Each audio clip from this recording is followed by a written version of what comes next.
through appropriate linkages and collaborations, Africa's universities of technology like this one must facilitate this and become trainers of innovators and the incubators of globally competitive innovations and innovators.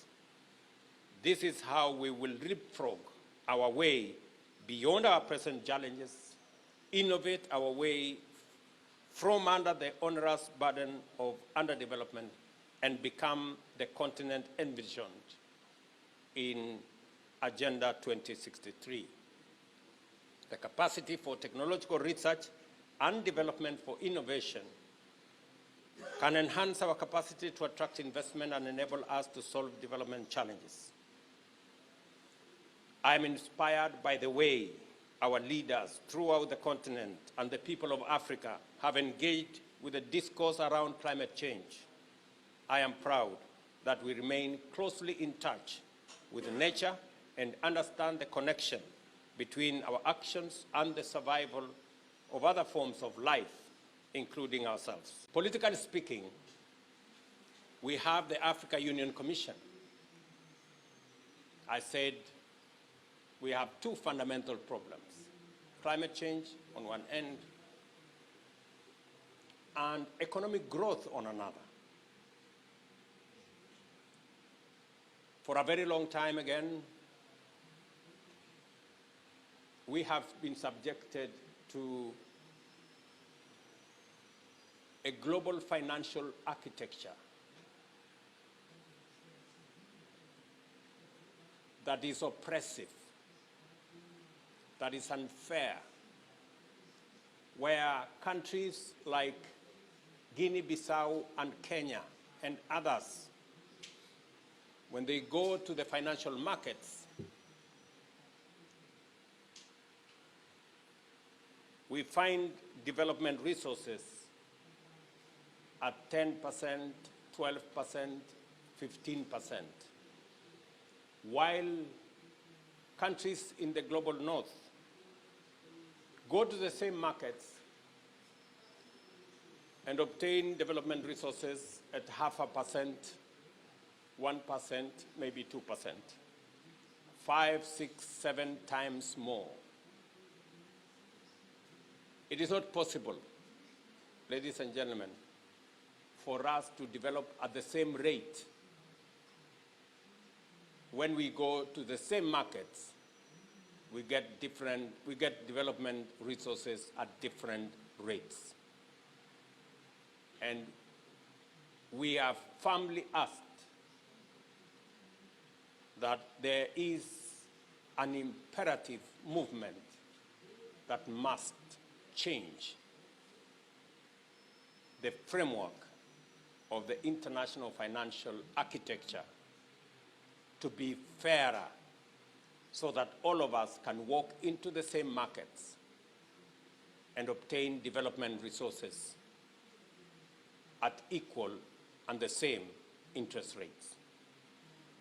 We don't think it's too much to ask if we ask for fairness.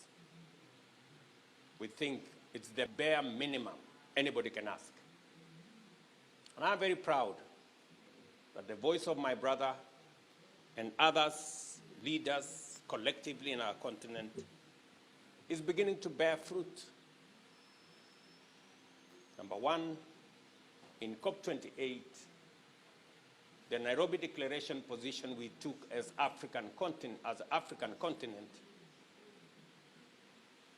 made significant influence in the outcome of COP28, meaning that the world is beginning to take Africa seriously because we are speaking with one voice. And number two, the World Bank has now agreed that we are going to have consultations with 72 countries, among them Guinea-Bissau and Kenya, on the next replenishment of the International Development Association resources for concessional financing as a first step in beginning to level the playing field when it comes to access to development resources. We shall champion the allocation of sufficient resources and investment to facilitate green, climate-positive industrialization in Africa as a reasonable developmental proposition and a matter of ecological justice for all humanity. This is why we demand the urgent reform of our multilateral governance architecture, especially the UN Security Council, for a more inclusive, democratic, peaceful, and secure international community. It is the biggest fallacy ever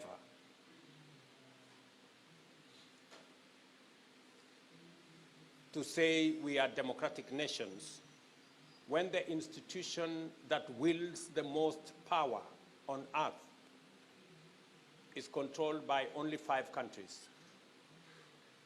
and in a manner that is so undemocratic that no other countries have any say. Nobody votes for them, nobody asks them any questions, yet they can decide all manner of things about the rest of us. If there was an epitome of a dictatorship, an organization that is undemocratic, that pretends to supervise democracies, it is the United Nations Security Council.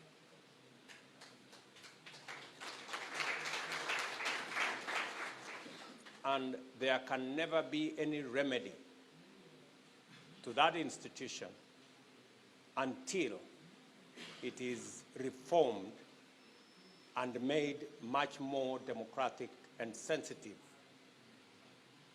to the issues of its membership.